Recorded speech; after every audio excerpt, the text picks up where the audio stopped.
Ito na panyera, magluluto tayo ng ating agahan. Yan o, dalawang hotdog, tigisa kami ni Luisis. Kaya na, sapat na sa ating agahan. Tapos magigisa tayo ng kamatis. Tunahin natin prituhin panyera yung hotdog. Dalawang pirasong hotdog. Yan.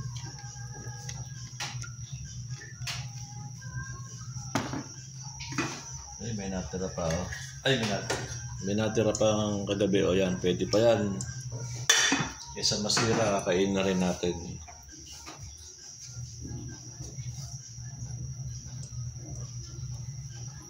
Saan lang natin yung hotdog ko.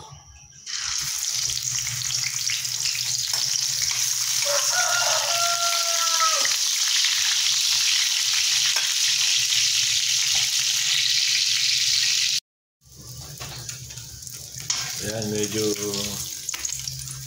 mula yan, nasunog ata. Kapag yan. Ayan, kung natin panyero yung ating dalawang hotdog. Ayan tayo agahan. Ngayon, gigisa natin yung ating kamatis. Yun na lang pinagamit natin pinagperituhan ng hotdog. Okay na, pwede na rin yan. Sibuyas.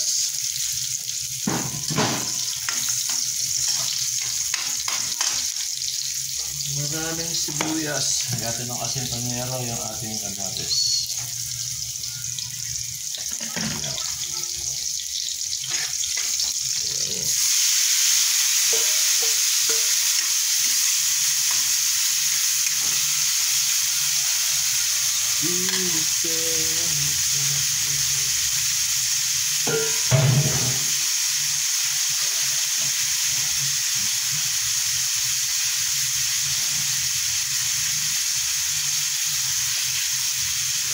Lagyan natin ang pagpalasa. Yun.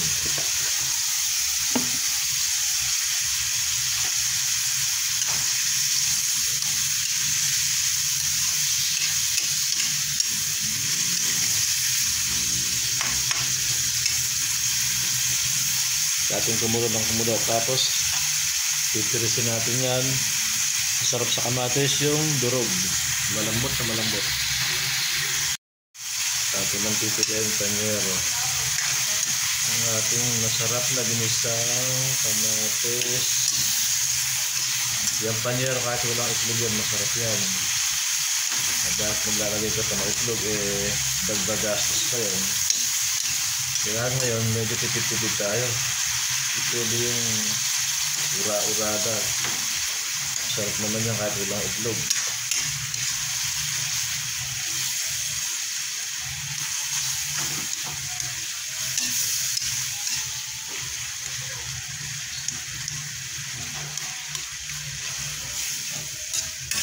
Follow, like, and subscribe naman mga panyero ko sa ating YouTube channel. Sa mga nakakapanood nito, follow, subscribe, like, and share. Panyero ko, hindi na. Subscribe naman sa lahat ng nakakapanood ng aking mga videos. Yan, pwede na siya. Yung konti pa.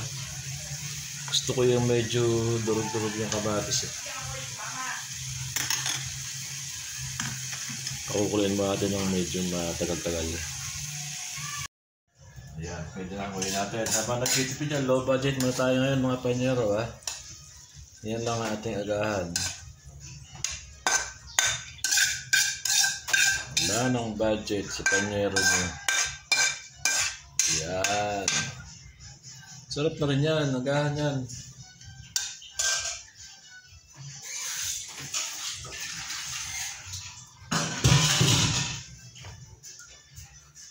Sarap, di ba? Dalawang hotdog at ginisang kamatis lang panyero. Nagkatalon na rin.